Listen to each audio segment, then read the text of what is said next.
Bonjour à tous et merci d'être parmi nous aujourd'hui. Euh, Comme vous le savez, Léonard, la plateforme de prospective et d'innovation du groupe Vinci, s'est lancée il y a quelques semaines maintenant dans la continuité de l'animation de l'écosystème des innovateurs de la construction, de la mobilité, de l'immobilier et de la ville durable, dans un cycle de petits événements de 30 minutes pour demain, pour continuer à avoir cette démarche prospective et de prise de recul et d'anticipation et de construction de la ville de demain, tous les jours à 14 heures sur cette plateforme.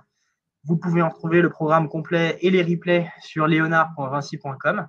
Et dans la continuité de cette activité, et en particulier de un sujet auquel on s'intéresse beaucoup, qui est l'intelligence artificielle, on a le plaisir aujourd'hui d'accueillir parmi nous Stanislas Chailloux. Stanislas Chailloux qui est à la fois data scientist et architecte, passé par l'EPFL et Harvard, et qui a travaillé à joindre ces deux sujets de l'intelligence artificielle pour la conception architecturale, et qui va nous présenter les résultats de cette démarche qui continue aujourd'hui au sein de la startup spacemaker.ai, elle-même également euh, partie prenante du parcours catalyste de Léonard et actrice de la ville de demain. Peut-être un petit mot sur l'intelligence artificielle avant tout. C'est une thématique à laquelle on s'intéresse beaucoup à Léonard. Et là, on va parler notamment pas mal d'une catégorie d'algorithmes qui trouve son essor plus récemment que peut-être la majorité des technologies d'intelligence artificielle, qui sont des algorithmes à qui on apprend à partir d'une base d'images à reproduire ou en tout cas à produire des images similaires. Par exemple, il existe, ces algorithmes sont les General Adversarial Networks, il existe maintenant des logiciels d'intelligence artificielle qui génèrent des visages virtuels d'êtres humains qui servent notamment beaucoup sur Internet à générer des images d'humains anonymes, à anonymiser des images. Et c'est à ce type d'algorithme notamment qu'on va s'intéresser et sur lesquels Stanislas a pu se pencher pour la conception architecturale. Euh, Juste un dernier mot pour dire que pendant les 30 minutes de la conférence, vous pourrez poser vos questions. N'hésitez surtout pas, mettez-les dans le chat à droite, écrivez vos questions et à la fin, je me chargerai de les poser à Stanislas et de faire un petit échange d'une quinzaine de minutes suite à vos questions. Sans plus attendre, je te laisse le floor et la scène et c'est à toi. Merci beaucoup d'être parmi nous, Stanislas. Excellent. Merci Quentin pour l'introduction et merci Éléonard pour l'accueil aujourd'hui. Donc, comme oui, Quentin disait, je m'appelle Stanislas Chailloux, je suis architecte et data scientist chez Spacemaker AI. Donc, on est une startup basée à Oslo avec un bureau de R&D à Boston et quelques autres bureaux à travers le monde. Donc j'ai démarré mes travaux effectivement à l'EPFL, j'ai fait mon master à Harvard et fait ma thèse sur la question de l'intersection entre l'intelligence artificielle et l'architecture. Donc l'enjeu de la présentation d'aujourd'hui, en fait, c'est de vous montrer les résultats de cette thèse, mais de vous présenter, si vous voulez, un framework, un cadre, une méthodologie plus large qui permettrait de comprendre où en est-on aujourd'hui quand on parle d'architecture et d'intelligence artificielle. Car il y a une intersection, mais la question c'est, est-ce que cette intersection est opérante? Est-ce que réellement, aujourd'hui, on peut en tirer les bénéfices et en comprendre peut-être le prospect, le futur proche et le plus proche possible, car c'est là l'enjeu de la présentation d'aujourd'hui.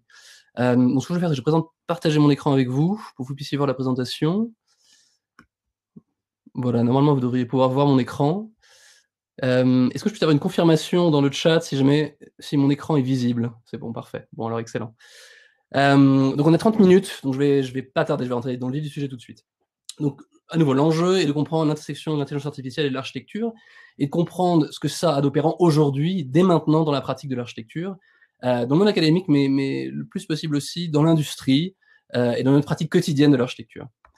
Il faut démarrer avec le métier de l'architecture. Le fait d'être un architecte, aujourd'hui, bien qu'on aimerait penser l'architecture comme un travail de création libre, malheureusement, l'architecture est sous la pression de la contrainte. Et donc, en tant qu'architecte, quand on pratique, on est sans arrêt dans la réaction à la contrainte, que ce soit le brief imposé par un client, que ce soit un budget, que ce soit une régulation, des conditions géographiques, peu importe. L'architecte se retrouve pris dans un jeu de contraintes auquel il répond toujours à sa façon. Et quand je dis à sa façon, c'est-à-dire l'architecte va puiser dans son expertise pour répondre à ce jeu de contraintes. Dans l'expertise architecturale, on pourrait comprendre l'expertise architecturale comme un monde fait de deux aspects, de deux facettes. Il y aurait ce qu'on pourrait appeler la part variable et ce qu'on pourrait appeler la part fixe. Donc je m'explique. La part variable, c'est le style, c'est la patte, c'est la façon du tout à chacun de faire de l'architecture. D'un archi à l'autre, on diffère de notre façon de répondre à un brief et à un jeu de contraintes. Et à nouveau, c'est ça qui forme, qui constitue le style d'un architecte donné. D'autre part, l'expertise est faite d'une part fixe. C'est la part méthodologique, la part qui vient de la discipline, que l'architecture avec un grand A a cherché à structurer depuis les débuts de la discipline, il y a des centaines d'années. Et cette part fixe, c'est cette part dans laquelle on va puiser ce jeu d'outils, cette méthodologie commune que l'on apprend dans le monde académique, mais qu'on apprend aussi dans l'industrie, et qui sont toutes ces méthodes qu'on a réussi à inventer ensemble dans la discipline pour faire de l'architecture. Ce que la technologie cherche à assister, à aider, c'est d'abord la part fixe de l'expertise architecturale. La part variable, la patte, le style, bien sûr, peut être assisté, mais la technologie vise d'abord, avant tout, à aider la méthodologie, aider toutes ces règles qui structurent la pratique architecturale. Donc aujourd'hui, distinguons bien, ce dont on va parler, c'est l'arrivée de la technologie dans cette part fixe, pour assister la part fixe de notre expertise. Et en réalité, cette assistance qu'apporte la technologie à la part fixe de notre expertise est quelque chose qui a lieu depuis longtemps. Ça ne démarre pas aujourd'hui, bien sûr. Et cette aide, cette assistance de la technologie vise en fait à systématiser notre approche de l'architecture.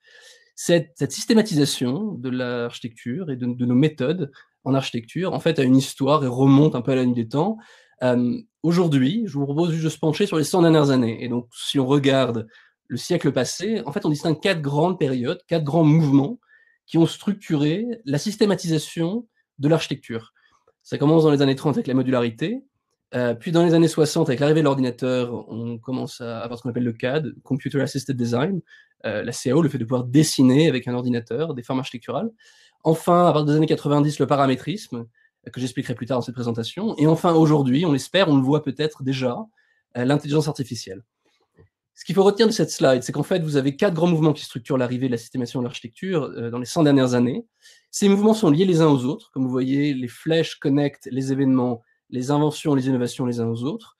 Donc, aucun mouvement n'est étanche. Tous s'interpénètrent et partagent des points communs, des innovations et des inventions ensemble. Et donc, l'intelligence artificielle, finalement, bâtit sur ces précédents, sur ces mouvements qui nous ont précédés. C'est très important de le comprendre parce que souvent, je pense qu'il y a une rhétorique, tout un discours autour de l'intelligence artificielle qui vise à présenter l'IA comme une disruption.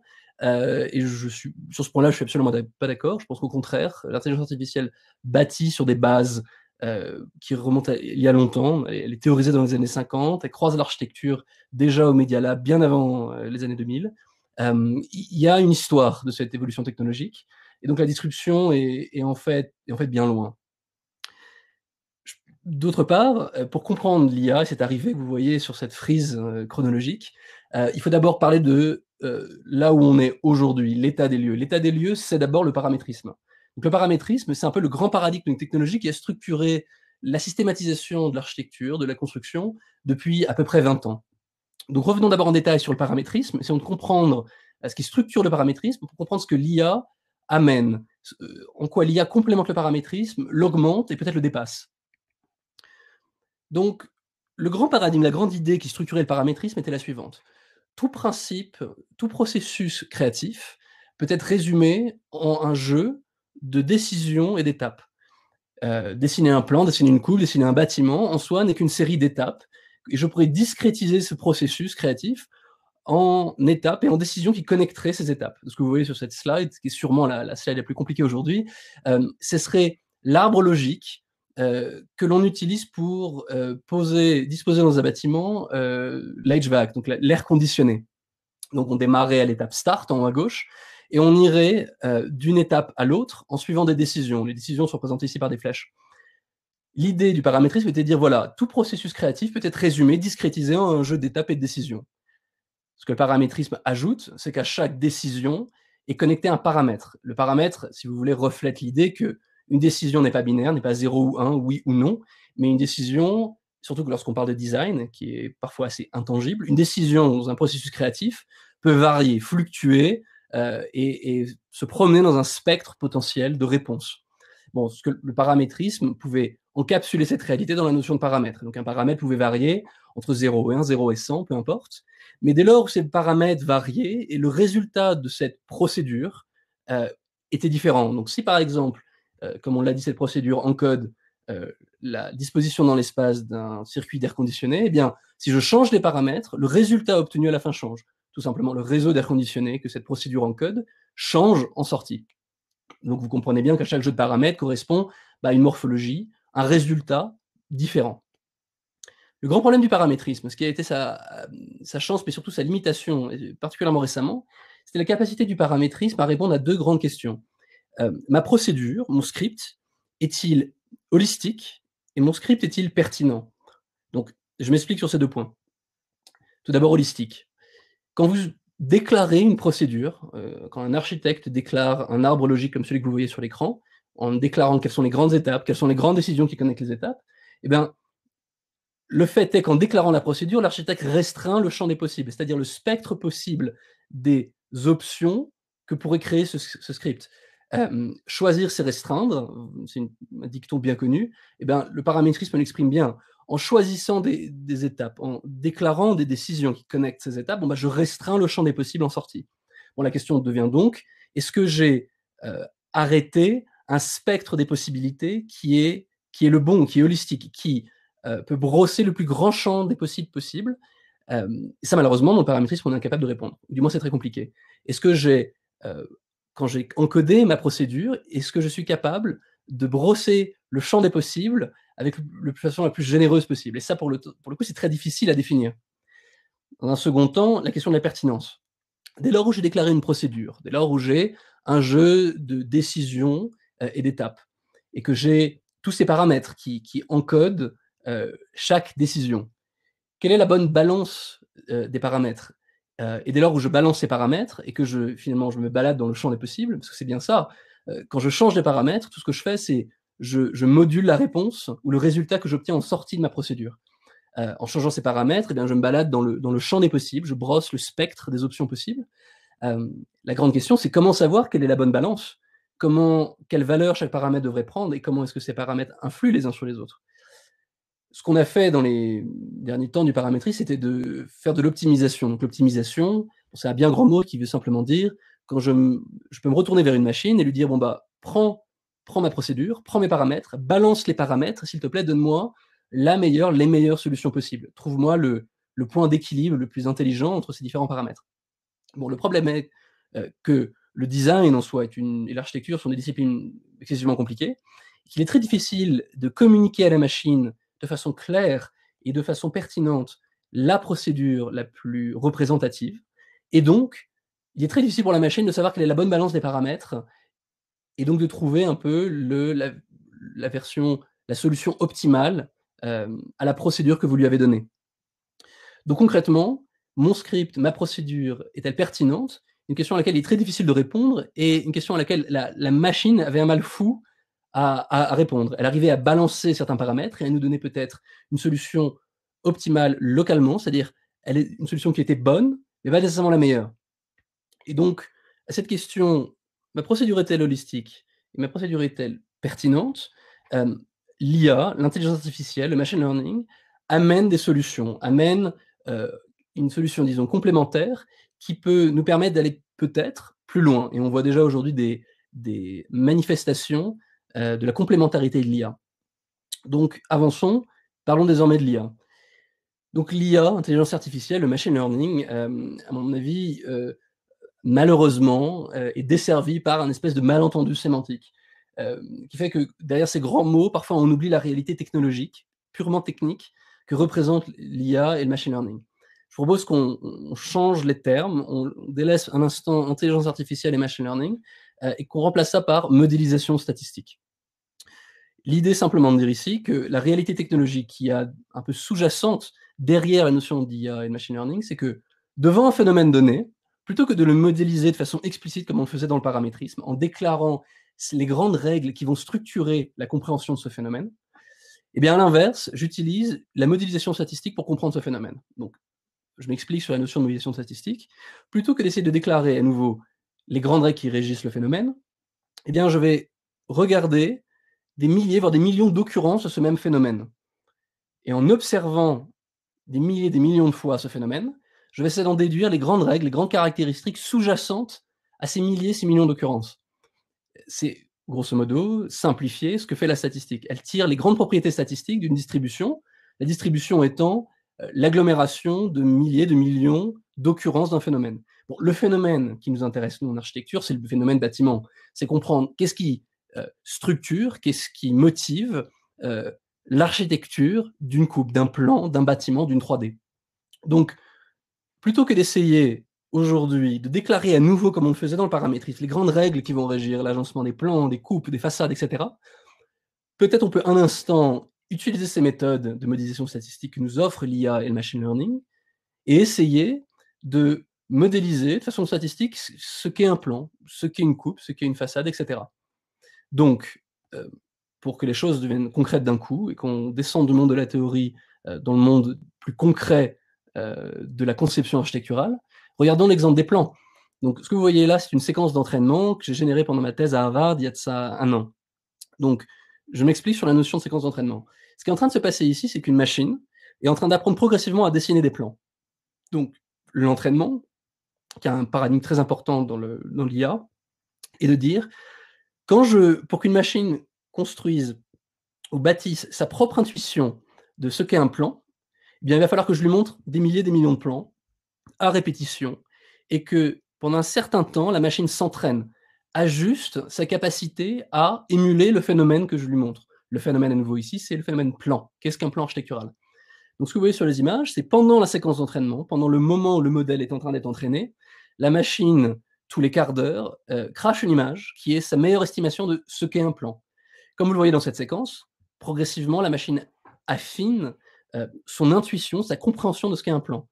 Pour qu'on soit clair, en noir, j'ai poché les murs et les éléments structurels, et en couleur, je communique à la machine le programme. Donc en vert, vous avez le salon, en rouge, la chambre, etc. Donc voilà la séquence d'entraînement. Regardons-la en détail. Donc là, on éclate cette séquence, cette animation, en toutes les images qui la composent. On démarre en haut à gauche avec Training Start, donc le début de l'entraînement, et en bas à droite, la fin de l'entraînement. Et ce qu'on voit juste en un coup d'œil, c'est que du début de l'entraînement à la fin de l'entraînement, la machine a rodé, affiné sa compréhension de ce qu'est un plan architectural. La preuve en est, elle est capable progressivement d'émuler ce qu'est un plan et d'en dessiner un. Donc, allons par étapes, traversons cette séquence. Donc, tout début de l'entraînement, passé 1 heure d'entraînement, la machine n'a pour l'instant compris que la notion d'emprise au sol. Elle est capable de générer l'emprise au sol d'un plan d'appartement, mais ça s'arrête là. Il n'y a aucune intelligence, aucune compréhension quand on en vient à comprendre l'intérieur du plan. Il n'y a rien, vous voyez bien, c'est poché noir, il est borné. Si on continue, on entraîne la machine quelques heures supplémentaires, soudainement, en bordure de l'appartement, vous voyez bien des murs noirs, et donc vous voyez bien que la machine commence à comprendre la notion d'enveloppe. Un plan, ça s'enveloppe, ça se ferme avec des murs, et on y laisse des ouvertures. Bon, c'est ce qui s'exprime ici sur cette image. Deuxième point, la machine commence à comprendre la notion de programme. En rouge, elle encode la chambre, en vert, le salon. Il n'y a pas de partition entre le salon et la chambre, la forme, le ratio de la forme de chaque pièce est complètement absurde. Pour autant, la notion de programme commence à rentrer dans l'équation. La machine commence à s'approprier la notion de programme. Bon. Avançons dans la séquence d'entraînement. On est à un peu plus de la moitié, et là, d'un coup, j'agisse par exemple les éléments structurels. Les murs sont posés. La machine comprend aussi qu'entre 2 pièces, il faut placer un mur pour partitionner l'espace. Enfin, on voit que les éléments de structure, les colonnes, sont posées par exemple de part et d'autre des ouvertures de façade, à gauche de l'image. Enfin, la question de l'adjacence. Donc les pièces sont posées dans l'espace, mais avec une certaine logique dans les adjacences. Ça veut dire certaines pièces doivent jouxter d'autres pièces, et ça, la machine commence à le comprendre. Elle commence progressivement à l'encoder dans les résultats qu'elle crée. Bon, avançons à la fin de la séquence. À la fin de l'entraînement, le plan n'est pas parfait. Donc ça, je veux absolument insister là-dessus. Ce n'est pas un plan parfait, architecturalement parlant. Ce qui est très intéressant, c'est que c'est à 80% là, on a quand même quelque chose d'intéressant. On a les éléments structurels sont posés de façon à peu près cohérente, la façade est structurée de façon à peu près cohérente, on a une partition qui est à nouveau à peu près logique, on a des adjacences qui sont pas tout à fait folle. On se rapproche progressivement de quelque chose qui ressemble à de l'architecture, mais ça n'est pas parfait. C'est-à-dire qu'il faudra toujours un architecte pour interpréter cette solution, comprendre sa pertinence.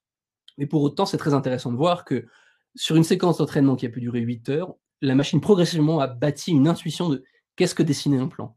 Et donc voilà, démontrer ce que l'IA est pour l'architecture. C'est la capacité de modéliser le phénomène bâtiment et d'en générer des abstractions, le plan, la coupe, la façade, la 3D, etc. Ici le plan, et ici les résultats tirés de ma thèse. Mais vous verrez dans cette présentation d'autres exemples tirés d'autres projets de recherche. Donc maintenant qu'on a compris l'incidence de l'IA en architecture, ce que ça veut dire concrètement pour notre discipline, peut-être on peut structurer la discussion en 3 grands axes. 3 grandes contributions que l'IA va amener demain à notre discipline. Ces 3 grands axes, ce sont la flexibilité, les options et l'analyse. Donc, je descendrai dans chaque partie et bien sûr, je vais expliquer. Commençons par la flexibilité. Donc, la notion de flexibilité, ça revient juste à l'idée de faire de l'architecture. Faire de l'architecture, comme on en parlait au tout début de la présentation, c'est d'abord réagir malheureusement à des contraintes. C'est se battre contre un brief, contre une régulation, et réussir en balançant les contraintes à offrir des formes architecturales qui sont intéressantes. Et donc c'est très difficile en tant qu'architecte, devant un tel enjeu, devant tant de contraintes, de garder une certaine flexibilité au moment de dessiner. Donc je m'explique sur le contenu de cette slide. Ce que vous voyez ici, ce sont des images tests que j'ai fait au tout début de ma thèse, où pour chaque GIF, je générais l'emprise au sol d'un appartement. Puis j'envoyais chaque image à un modèle, GAN, c'est Generative Adversarial Neural Net, comme Quentin le présentait tout à l'heure. Et c'est un type de modèle qui est en fait un réseau de neurones. Mais bref, c'est un type de modèle d'IA. Ce modèle, pour une emprise au sol donnée, me générait un agencement intérieur des partitions. Donc à nouveau, les résultats étaient au tout début de ma thèse, sont absolument pas parfaits. Mais ce que vous voyez, ce qui est intéressant, c'est que je prends des formes qui sont assez contre-intuitives, des cercles, une forme ovoïde, des carrés ou des formes en boîte enchâssées les unes dans les autres. Et pour des formes qui sont plutôt complexes, la machine me renvoyait des solutions. Donc j'ai soudainement une plus grande flexibilité au moment du design parce que je peux potentiellement jouer avec des formes plus complexes, tout en espérant que la machine me renverra à la fois une résolution, ça veut dire une résolution de l'espace, mais aussi une richesse d'interprétation de ce qui peut être fait dans la forme que je lui propose. La même logique, je l'ai appliquée ensuite, plus tard, dans ma thèse, à la notion de programme. Toujours en prenant des formes bizarres, qui sont contre-intuitives, qui sont peu communes, disons, en architecture, eh bien la machine arrivait tout de même à me renvoyer des formes avec une sorte une idée de l'agencement programmatique. Parfait, on est au début. Mais ce qui est très intéressant, c'est de voir que ce sont des formes qui sont franchement pas architecturales, et pour autant, la machine essaie d'y trouver une cohérence et me renvoie une option, une solution. Bon, mais avançons et amenons cette flexibilité dans les mains du designer, parce que c'est là où, et seulement là, où on contribue et on amène à la discipline de nouveaux outils. Donc, vers la fin de ma thèse, j'avais un peu packagé, si vous voulez, ces modèles dans une interface que vous voyez là en train d'être utilisée. Donc, ce que vous voyez sur chacun de ces GIFs, c'est à gauche, le designer, l'architecte spécifie un enjeu de contrainte, à savoir en noir l'emprise au sol d'un appartement, en rouge l'agencement des ouvertures de façade, les fenêtres, et en vert un carré qui encode où la porte d'entrée de l'appartement devrait se trouver. Puis le designer clique sur transfert et à droite, l'architecte, le designer se voit donner une option, une solution qui répond aux contraintes qu'il ou elle avait spécifiées à gauche et qui offre un agencement possible des pièces, un agencement possible du programme. Ce qui est très intéressant, c'est que le résultat est instantané. Je spécifie à gauche les contraintes, je reçois une solution à droite en sortie. Donc concrètement, ça change même notre façon de designer parce que le process qui est d'itérer est vachement plus rapide. Regardez, là, je spécifie à gauche quelque chose et je reçois une réponse à droite. Bon, non content de ce qui se passe à droite, j'édite à nouveau à gauche et reçois une nouvelle option à droite. Tout l'enjeu ici, c'est de spécifier la part qui compte, les 20% des causes qui font 80% de l'effet. Et c'est en soi un effet levier prodigieux de pouvoir s'intéresser seulement à ces parts du design qui sont complexes et qui représentent le geste architectural et laisser à la machine peut-être la part parfois plus ingrate de la résolution. Ça nous permet une itération peut-être plus rapide et peut-être aussi parfois plus de pertinence.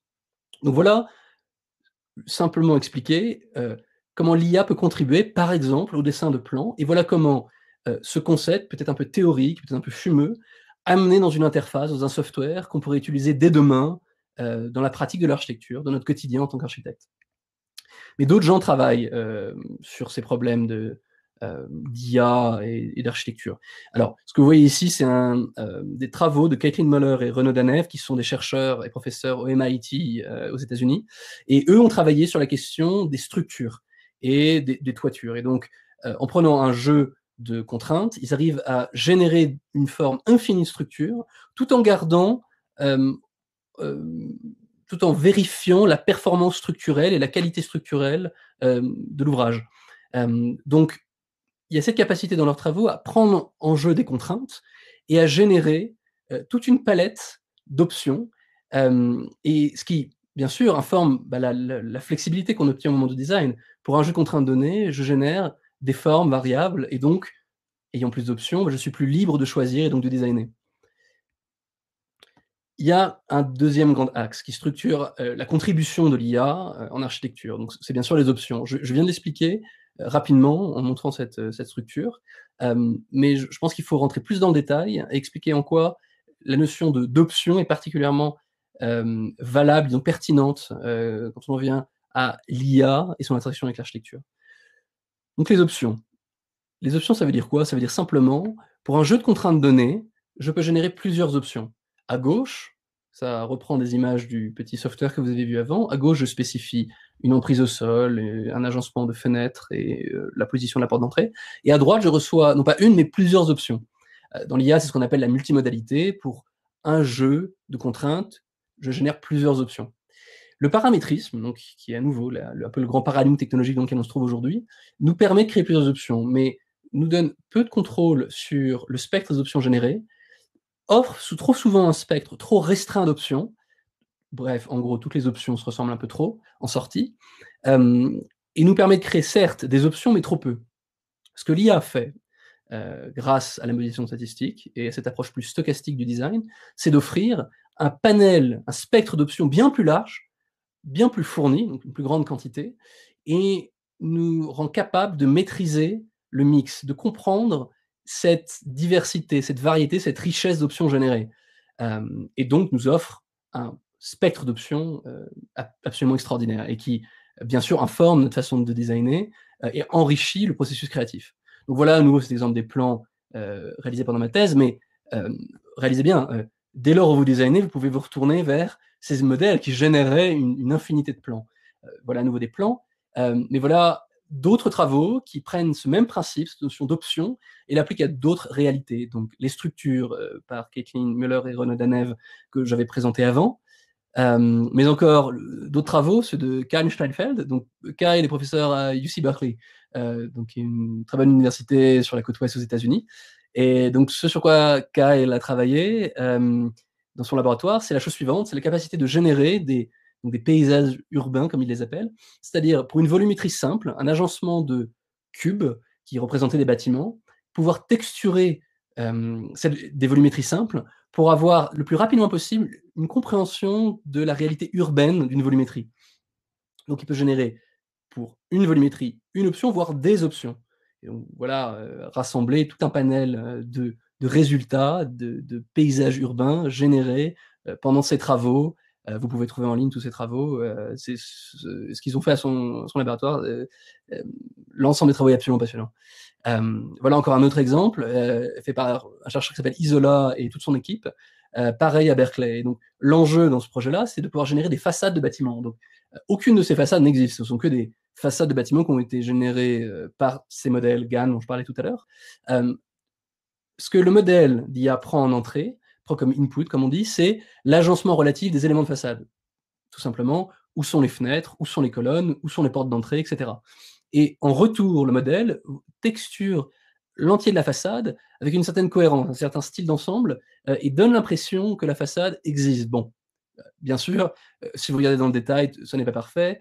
Ces travaux ont été même améliorés depuis, donc vous pouvez trouver en ligne aujourd'hui des résultats d'un modèle similaire avec des façades d'encore meilleure qualité. Mais pour autant, vous voyez ce spectre d'options générées et vous comprenez à nouveau comment est-ce que c'est incroyablement riche pour nous architectes. Parce que bien sûr, quand on génère un bâtiment, quand on crée un bâtiment, tout l'enjeu, c'est de pouvoir concevoir chacune de ces abstractions, sa façade, son plan, sa coupe, parfois ensemble, parfois de façon décorrélée, et de pouvoir, à chaque niveau, créer, générer des options, générer plus de richesse peut-être, avec plus d'inventivité, pour enfin décider et avoir un design singulier. Et vous comprenez bien comment ce que vous voyez sur cette slide est extraordinaire pour nous. C'est des centaines d'options accessibles qui nous permettraient d'enrichir le processus créatif. Finalement, le dernier point, c'est l'analyse. Donc, le fait d'analyser, la performance du bâti n'est pas nouveau en architecture. Les cabinets d'ingénierie s'en occupent très bien, et la construction et toute notre industrie, au quotidien, simule la performance du bâti. Une chose est de designer une forme, de penser une forme architecturale, une autre est d'être capable de répondre de sa performance. Mais tout l'enjeu, lorsqu'on parle de simulation de la performance du bâti, c'est d'avoir les moyens de faire cette simulation, pardon. Simuler la performance du bâti est probablement coûteux. Vous devez souvent utiliser ce qu'on appelle les physics engines, qui sont des moteurs de simulation. Paramétrer ces moteurs et lancer ces simulations peut être très coûteux. Lorsque le budget est au rendez-vous, ces simulations ont lieu, Dieu merci. Pour autant, il n'est pas rare que ces simulations soient trop chères et donc malheureusement, particulièrement dans les premières étapes, par exemple l'étude de faisabilité, au début d'un design, au début d'un projet d'architecture, il n'est pas rare qu'on on limite le nombre de simulations et qu'on simule trop peu peut-être la performance du bâti, la performance d'un design donné. Bon, c'est en réalité faute d'outils, faute de quelque chose qui irait suffisamment vite et donc serait peu coûteux pour nous aider à simuler cette performance. C'est là où l'IA arrive et amène une solution qui est absolument passionnante. Donc tout l'enjeu, comme on l'expliquait avant, de l'IA, c'est de faire une sorte de modélisation statistique des phénomènes. Bon, bien, la répartition du bruit sur un site, l'écoulement des vents, l'écoulement des flux, tant de phénomènes qui informent et qui documentent la performance du bâti, in fine, sont des phénomènes à simuler. Ce que fait l'IA, c'est qu'elle prédit. Elle est capable de nous offrir une estimation d'un phénomène avec un intervalle de confiance. C'est-à-dire, l'IA nous dira, je pense que ce phénomène, avec à peu près tant de certitude, ressemblera à peu près à ça. Et souvent, dans le design, dans l'architecture, on n'a pas nécessairement besoin d'avoir des simulations qui sont parfaitement précises. À différence de l'aéronautique, de l'automobile, on est dans une industrie où la simulation de la performance est importante, mais n'a pas nécessairement toujours besoin du degré de fidélité et de précision d'autres industries. Donc on peut se permettre d'avoir des prédictions peut-être un peu moins précises, mais qui calculent beaucoup plus vite et qui nous permettent d'avoir beaucoup plus rapidement un résultat ou une estimation. À droite, ce que vous voyez sur cette slide, c'est l'emprise au sol d'un quartier. Donc en gris, ce sont des bâtiments. Et le gradient de couleur entre ces bâtiments, c'est la diffusion du son dans ce quartier. À droite, il y a écrit 10 minutes, c'est-à-dire qu'il a fallu 10 minutes pour simuler ce gradient, cette répartition du son dans le quartier. On a utilisé un engin de simulation physique classique, il a fallu longtemps pour le paramétrer, puis longtemps pour simuler. La même simulation, moins précise, mais la même simulation est faite ensuite avec ce qu'on appelle un modèle de substitution, en anglais surrogate modeling, et donc en 0,05 secondes, on obtient une estimation de ce que le modèle de simulation physique aurait fait à gauche. Mais en réalité, tout ce qu'on veut, c'est avoir une estimation rapide et, si possible, d'avoir une estimation qui nous permet de comparer d'une option à l'autre. Et donc, le niveau de fidélité et de précision de la simulation à droite est bien suffisant. Et donc, c'est absolument extraordinaire quand ces modèles d'IA soudainement arrivent dans nos softwares, dans nos outils de design, parce qu'on peut faire ce que vous voyez à gauche de la slide, ce qu'on pourrait appeler du live analysis, et c'est ce qu'on fait chez SpaceMaker, c'est pour une volumétrie, on peut vous donner en temps réel une simulation de la performance. Et donc, en temps réel, vous pouvez modifier votre design et vous vous posez la question de la performance sans avoir à attendre et vous retourner vers d'autres acteurs ou le besoin d'une expertise externe. Alors, ces estimations sont des prédictions, elles ne sont pas parfaites, et bien sûr, in fine, il faudra qu'un expert valide les résultats. Mais dans un premier temps, pour avoir une première estimation, pour comprendre à peu près le feeling de ce qui a lieu, eh bien, c'est souvent suffisant. Donc voilà comment l'IA complémente notre compréhension de l'analyse de la performance du bâti. Je voudrais finir cette présentation en ramenant les choses à une perspective plus historique, parce que je pourrais tout à fait vous parler de l'IA, et vous pourriez tout à fait me dire, écoutez, c'est simple, c'est juste un énième outil dans une séquence horizontale d'outils qui sera demain dépassé, et qui ne change rien de façon fondamentale à notre pratique de l'architecture. Ce point pourrait être valable, mais pour autant, personnellement, je le questionne, parce qu'il y a une question à se poser, dès lors on parle de technologie, c'est la question du progrès. Est-ce qu'on progresse? Est-ce que tout simplement modularité, cadre, paramétrisme, intelligence artificielle, et peu importe ce qui viendra après, nous fait évoluer et progresser dans une façon de faire de l'architecture? Ce que j'aimerais vous proposer aujourd'hui, c'est de juger les 4 derniers mouvements, la modularité, le cadre, le paramétrisme et l'IA, de juger ces 4 mouvements à l'aune d'un framework, d'une méthodologie qui permettrait peut-être de comprendre si oui ou non il y a progrès. Pour faire ça, mettez-vous juste dans les chaussures d'un architecte et imaginez qu'aujourd'hui, vous devez vous retourner vers un ordinateur pour lui demander de vous générer des options. Cet ordinateur qui est à côté de vous doit, pour un brief donné, pour des questions que vous lui posez, vous offrir plein d'options différentes, par exemple, de volumétrie. Bon, ce que vous attendez de cet ordinateur, concrètement, c'est 2 choses. Vous attendez la variété et la pertinence. C'est-à-dire, vous voulez que l'ordinateur génère des options variées, c'est-à-dire beaucoup d'options, la quantité, mais des options singulières, des options, si possible, différentes les unes des autres. Vous ne voulez pas 100 options qui seraient exactement les mêmes. Donc, de la variété. Vous voulez aussi de la pertinence, c'est-à-dire que ces options doivent être faisables constructivement, c'est-à-dire on doit pouvoir les construire, mais elles doivent aussi avoir une certaine qualité architecturale. L'architecture est une discipline en soi, certaines choses se font, d'autres choses ne se font pas. Vous espérez que la machine, dès lors où elle génère des options, génère avec une certaine pertinence architecturale. Donc si on comprend le progrès comme, si vous voulez, le résultat croisé de la variété et de la pertinence, alors peut-être qu'on peut mapper les mouvements qui nous ont précédés, la modularité, le cadre, le paramétrisme, et enfin aujourd'hui l'IA, et essayer de voir si oui ou non on progresse. Donc ce que je vous propose ici, c'est de prendre la matrice de la variété, celle de la pertinence, qui sont respectivement à gauche et en bas, et de les corréler, de les projeter ensemble sur une grande matrice variété fois pertinence. Et donc la façon dont les choses sont construites ici, c'est j'ai placé ces 4 mouvements, modularité, cadre, paramétrisme et IA, sur la matrice de gauche et celle de bas. Puis j'ai projeté sur la matrice variété et pertinence, et tout ce qu'on essaie de faire ici, c'est de voir est-ce qu'on va vers le haut, en haut à droite de la matrice ou pas? Est-ce qu'on grandit? Est-ce qu'on a plus de variété, plus de pertinence? Ou est-ce que non? Est-ce qu'on régresse? Ou est-ce qu'on stagne? Alors, tout ce que vous voyez ici, je l'ai documenté, je l'ai rédigé, j'ai des articles qui expliquent pourquoi je place les mouvements ça et là. Mais donc vous devez un peu malheureusement me croire sur parole, mais tout est documenté à nouveau en ligne et vous êtes bien sûr libre d'aller lire les articles. Mais ce que je veux vous montrer, c'est que si on place, en réfléchissant un peu ces mouvements sur ces matrices, eh bien on arrive à révéler un certain progrès. On a grandi en pertinence, grandi en variété. La modularité offrait une certaine pertinence, mais très peu de variété. Enfin, le CAD a amené plus de variété et tout autant de pertinence. Puis le paramétrisme, plus de pertinence et encore plus de variété, quand l'IA nous fait grandir en variété et nous laisse un niveau de pertinence à peu près similaire au paramétrisme, pour l'instant. Voilà donc la notion de progrès démontrée, ou du moins, peut-être, disons, je la pointe du doigt, mais donc c'est fondamental à ces discussions, parce qu'aujourd'hui, ce dont on parle, c'est pas juste le prochain pitch marketing, c'est pas juste la prochaine startup, c'est quelque chose de fondamental qui fait avancer de façon significative notre façon de penser et de concevoir l'architecture. Je veux finir cette discussion sur un point.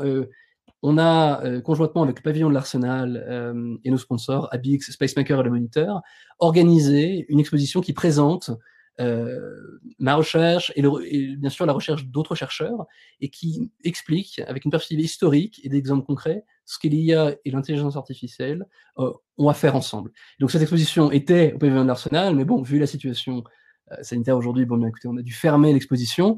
Et avec le pavillon de l'Arsenal, on a pu modéliser la halle du pavillon et vous offrir une visite en ligne. Donc, tout ce qui est un peu sous-jacent à cette discussion, d'un point de vue historique, théorique, des exemples, mais aussi des vidéos, tout est disponible dans une visite virtuelle aujourd'hui. Vous y avez accès gratuitement, bien sûr, au lien suivant. Donc, je vous invite à scanner ce QR code ou sinon à vous rendre à l'URL suivant, ou tout simplement à aller sur le site du pavillon de l'Arsenal pour pouvoir avoir accès à cette visite virtuelle. Mais donc, je voulais juste vous dire ça parce que beaucoup des sous-jacents de la discussion en fait, sont agencés, expliqués de façon assez pédagogique dans cette exposition et peut-être seront un bon pendant à la discussion qu'on a eue aujourd'hui. Voilà, avec ça, je vous remercie et bon, je vous laisse poser vos questions dans le Q&A et je pense que Quentin va les relayer. Merci beaucoup. Merci beaucoup, Stanislas, pour cette présentation très complète et très visuelle aussi. Merci d'avoir partagé avec nous les travaux et les résultats des travaux de ton activité de recherche sur le sujet. Effectivement, il y a quelques questions qui ont été posées par nos téléspectateurs. Alors, d'abord une question de Katie Le Cardonnel qui mentionne effectivement que il y a des groupes immobiliers qui de plus en plus proposent et commercialisent des programmes de logement où du coup ils proposent des options personnalisées aux acheteurs. Est-ce qu'aujourd'hui, derrière, il y a de l'IA et de l'architecture? Est-ce que l'approche que tu as présentée peut correspondre à cette proposition des groupes immobiliers aujourd'hui? Oui, bien sûr. Bien sûr, oui, oui, absolument. Disons que, d'un point de vue strictement technique, il y a plusieurs façons de générer des options. Donc ces groupes immobiliers qui demain ou même aujourd'hui veulent générer des options plus personnalisées, peuvent se retourner vers différents paradigmes technologiques. Le paramétrisme en était un, bien sûr, mais la variété des formes, du monde bâti fait que, les approches paramétriques, donc comme on le faisait dans le paramétrisme que j'expliquais dans la présentation, souvent sont limitées. Donc, l'IA est une solution pour prendre en compte plus de contraintes encore et peut-être répondre avec plus de pertinence et de richesse, à la variabilité des formes. Faut pas oublier non plus que le bâti, on standardise beaucoup les formes aujourd'hui, mais quand même historiquement, c'était la plus grosse industrie de la pièce unique. Chaque bâtiment a quasiment sa forme propre. C'est moins vrai aujourd'hui quand on parle de bâtiments neufs construits, mais il y a une telle variabilité des formes bâties que pour pouvoir aménager de l'espace dans l'existant ou construire du neuf pour fitter sur des parcelles qui ont une forme particulièrement compliquée, eh bien parfois il faut dépasser les méthodes paramétriques. Et effectivement, oui, mettre de l'IA derrière. Donc pour répondre à la question, oui, bien sûr, beaucoup d'entreprises immobilières peuvent avoir accès à ces algorithmes d'IA, et d'ailleurs sont invitées à le faire parce qu'il y a tellement plus de richesse à glaner dans ces solutions technologiques, avec un enjeu technologique à la clé. C'est-à-dire que c'est dur à faire, peut-être dur à employer, on est dans les débuts, peut-être que les outils ne sont pas encore parfaitement structurés, il n'y a pas un logiciel parfait pour le faire. Il y a bien sûr des entreprises qui le proposent, Abix, Spacemaker et d'autres. Mais pour des besoins très personnels, très spécifiques, peut-être il y a besoin de mettre les mains dans la machine et de modifier l'outil soi-même. Et donc, d'un point de vue technologique, ce n'est pas forcément évident à manipuler. Pour autant, ça le sera bientôt, car la technologie avance et se consolide, se cristallise. Et deuxième chose, si tant est que ces entreprises font cet effort, ça leur donne un avantage compétitif. Ça devient de la propriété intellectuelle sur laquelle une entreprise peut créer sa différence. Voilà, j'espère que je réponds à la question qui a été posée. Oui, je pense que ça fait pas mal le tour. Effectivement, moi, j'avais avantage concurrentiel qui venait en tête dès la première partie de ton propos. Ensuite, il y a eu une série de questions plus sur les données d'entrée ou les objectifs qu'on peut donner à des algorithmes comme ça. Une première encore par Katie Le Gardonnel sur est-ce qu'on peut intégrer à ces objectifs dans la conception des données sur les individus, les habitants potentiellement, ou les travailleurs, des bureaux, pour faire des réponses vraiment personnalisées avec ce type d'algorithme. Est-ce que ça existe? Est-ce qu'il y a des perspectives? Est-ce qu'il y a des limites? Oui, absolument. Alors, il y a un point que je n'ai pas développé dans cette présentation qui est très important dans l'IA, c'est la notion de supervisé versus non supervisé. Je vais l'expliquer très mal, mais de façon très simple. Ça permettra de rendre la discussion peut-être plus claire. Et répondra aussi à la question qui a été posée. L'idée de superviser ou de ne pas superviser l'apprentissage d'un modèle, c'est de dire, lorsque j'entraîne un modèle, est-ce moi, oui ou non, qui vais définir les règles à suivre pour l'algorithme, ou les choses que le modèle d'IA va apprendre. Si c'est moi qui spécifie ce qui doit être appris, alors c'est supervisé. Si je ne cherche pas à superviser, je ne cherche pas à explicitement dire à la machine ce qui doit être appris, alors c'est non supervisé. La raison pour laquelle je parle de ça, c'est qu'il y a la question était donc de dire, est-ce qu'on peut spécifier certains critères précis, par exemple, des choses qui ont à voir avec les habitants? Oui, si vous avez des données disponibles et que vous êtes capable de les encoder, de les rendre compréhensibles pour la machine, dès lors, oui, vous pouvez faire apprendre à la machine ces choses de façon supervisée. Et vous savez que ce qui a lieu, c'est bien que la machine essaie de comprendre le phénomène que vous lui avez pointé du doigt. Donc ça, c'est une chose. Donc la réponse est oui, vous pouvez, à condition d'avoir les données, des données structurées et qui peuvent être encodées ou du moins simplifiées pour que la machine les comprenne. Dans un deuxième temps, ce qui est un autre champ de l'IA, c'est l'IA non supervisée. Donc c'est une forme d'IA où vous n'allez pas dire ce qui est à trouver, vous allez juste présenter un phénomène et vous allez laisser la machine dire les grandes variables, les grands paramètres qui structurent le phénomène en question. Donc vous comprenez bien, c'est un scénario où vous n'allez pas explicitement dire qu'est-ce qu'il y a à chercher ou à modéliser, vous allez plutôt montrer le phénomène et laisser à la machine vous montrer qu'est-ce qui est pertinent de comprendre dans ce phénomène. Et c'est important, parce que dans le bâti, dans les formes bâties, il y a des choses qui sont faciles à expliquer, faciles à encoder et à déclarer, et d'autres sont beaucoup plus compliquées. Il y a des grands auteurs qui en ont parlé, Christopher Alexander en était un, et Christopher Alexander parlait de la qualité intangible des bâtis, la qualité innommable, qui était, c'est très pertinent. Il y a des, pour la preuve en est, pour un brief donné, on peut dessiner 100 appartements différents. Ça prouve bien qu'on est après quelque chose d'innommable, d'intangible. Tout n'est pas purement quantifiable, ou du moins, tout n'est pas si facilement encodable, et dès lors, la machine peut, de façon statistique, extraire ses règles et ses grandes propriétés, et le fait de façon souvent assez admirable. J'espère que j'ai répondu à la question posée. Préciser entre-temps, mais il y avait plusieurs questions qui attaquaient cette question des données d'entrée et des objectifs donnés à l'IA. La question de Cathy Gardner, c'était surtout sur la prise en compte des deux genres, parce que l'architecture s'est développée et basée traditionnellement sur les proportions masculines. Les hommes, ça amène toute une question. Je pense que ta réponse donnait un élément de réponse dans le sens où oui, ça va être un outil pour potentiellement réajuster et réparer cette règle, si tant est que la société évolue.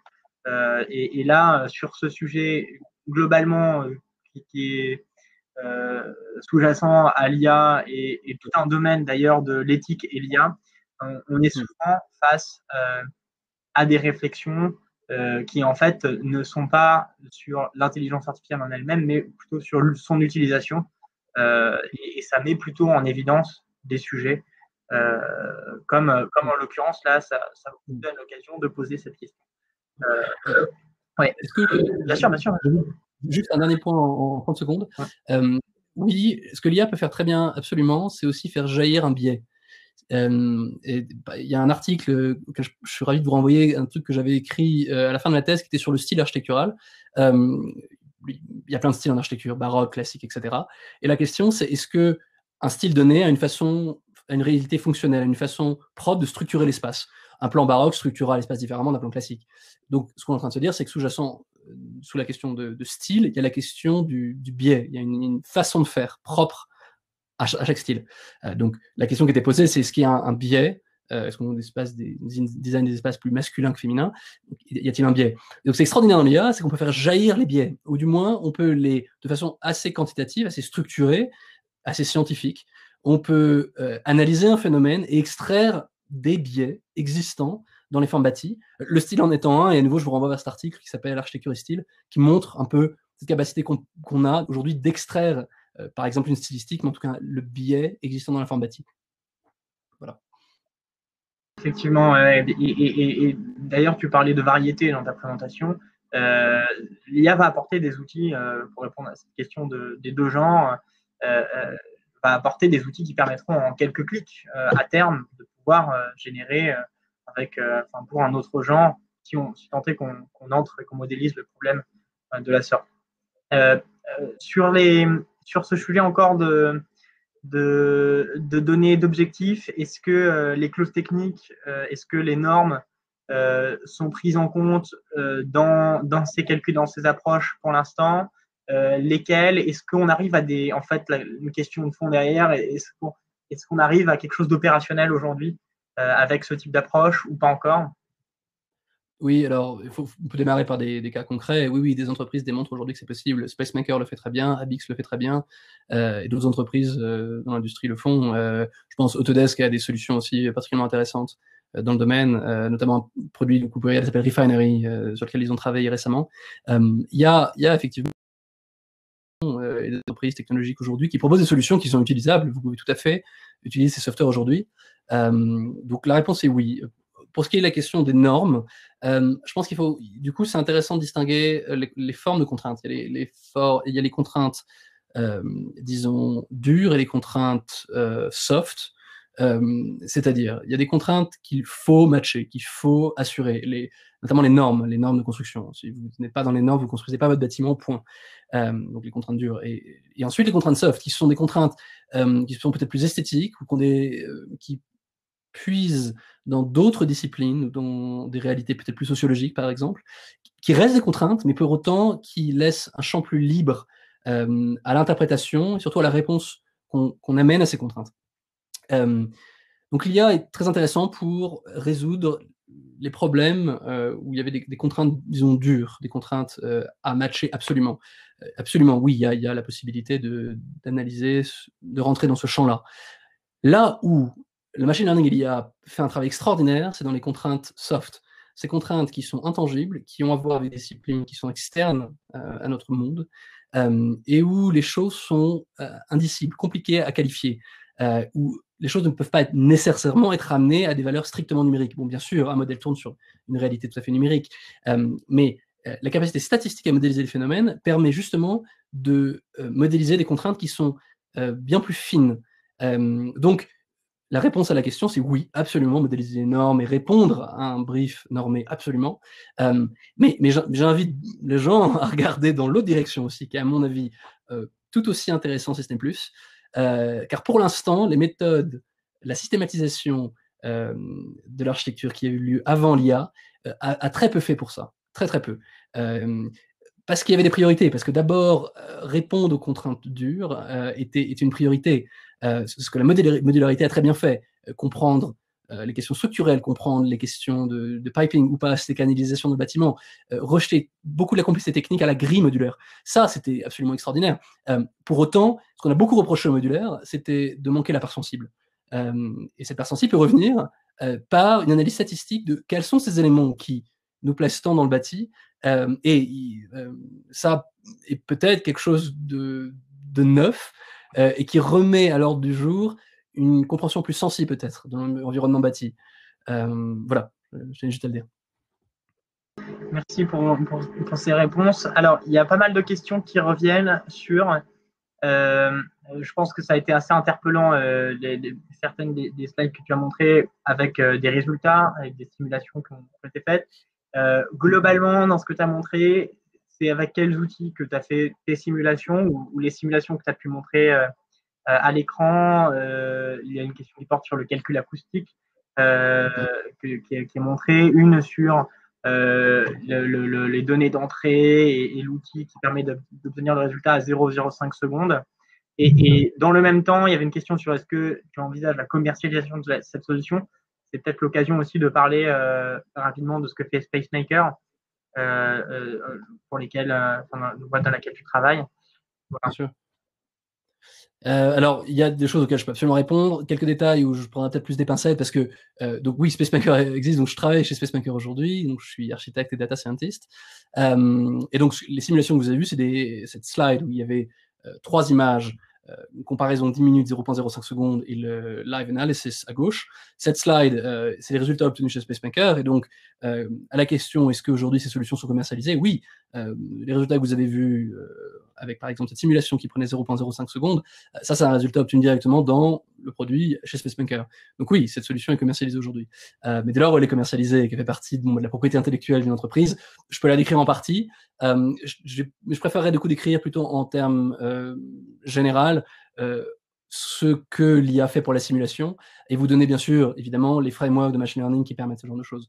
Donc ce qui est utilisé ici c'est un surrogate model ou en français un modèle de substitution et ces modèles vous pouvez les entraîner. Je peux vous donner bien sûr le framework technologique, donc souvent le travail est fait en Python qui est un langage de programmation classique et les frameworks de machine learning utilisés, c'est-à-dire les jeux d'outils que l'on utilise dans Python, dans ce langage de programmation, sont souvent ce qu'on appelle PyTorch ou TensorFlow, qui sont des frameworks de programmation qui permettent de développer des modèles d'IA ou de machine learning.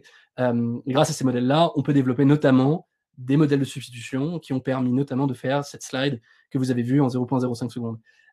Pour ce qui est de la simulation qui a pris 10 minutes, c'est le résultat d'un benchmark qu'on avait fait sur plein de softwares de simulation, et on avait pris une valeur moyenne sur tous les softwares qu'on avait utilisés de simulation, et on avait pris en gros qu'est-ce qui paraît raisonnable de prendre comme temps de simulation à travers tout le benchmark des engins de simulation classiques que l'on a étudiés. Bon, travaillant en cette entreprise et ne pouvant pas vraiment révéler la propriété intellectuelle, je vais pas rentrer tout à fait dans le détail. Et pour autant, je suis ravi de vous décrire le framework de machine learning, car c'est ce qui compte. Je pense que le plus important, c'est de comprendre que Python, TensorFlow, PyTorch, qui sont des frameworks finalement assez classiques et open source, qui sont accessibles dès aujourd'hui pour le tout venant, sont des solutions que vous pouvez utiliser dès aujourd'hui pour générer ces simulations et entraîner ces simulations. Je fais un dernier point, la question qui était de dire qu'est-ce que prend le modèle en entrée. Il y a plusieurs façons de créer des modèles de substitution. Une méthode, l'une des façons d'encoder ces simulations, c'est par mapping. Donc, c'est-à-dire montrer à la machine deux images, une image en entrée, une image en sortie. Et au moment de l'entraînement, de lui montrer des milliers de fois des paires d'images, lui présentant à chaque fois ce qui s'est passé en entrée et en sortie. Je lui montre par paire les critères, les contraintes initiales et le résultat obtenu. Dans le cas d'une simulation, c'est-à-dire le gradient, par exemple, acoustique. Et je lui montre de façon répétée ces images, ces paires. Et progressivement, la machine, l'engin, bref, notre modèle d'IA, va ajuster ses poids, c'est-à-dire ajuster les variables qui composent le modèle, pour réussir à modéliser ce passage d'une image à l'autre. Ce qui fait qu'une fois que l'engin est entraîné, concrètement, vous pouvez prendre une image qui encode les conditions initiales, et lui demander de vous créer le gradient de son, d'éclairage, etc. C'est l'une des façons de faire des modèles de substitution. C'est celle qui a été beaucoup utilisée avec les GAN, qui sont les modèles que j'ai utilisés pour ma thèse, mais aussi dans d'autres domaines. Et un dernier point, je voudrais souligner, beaucoup de ces modèles sont expliqués en détail dans l'exposition. Je vous ai donné le lien qui est dans le pavillon de l'Arsenal virtuel, et sont expliqués donc, plus en détail, peut-être illustrés encore plus. Et donc, je vous invite à aller voir. Et un dernier point, dans cette exposition, sont renvoyés toujours en bas de page les liens vers les sources, vers les papiers, c'est-à-dire les publications des scientifiques. Donc, vous avez moyen de creuser et de découvrir plus en détail ces résolutions et ces projets. Voilà. Beaucoup Stanislas, je suis vraiment désolé à tous, il y avait d'autres questions encore, mais là on est pris par le temps. Merci à tous d'avoir suivi cette présentation et cet événement.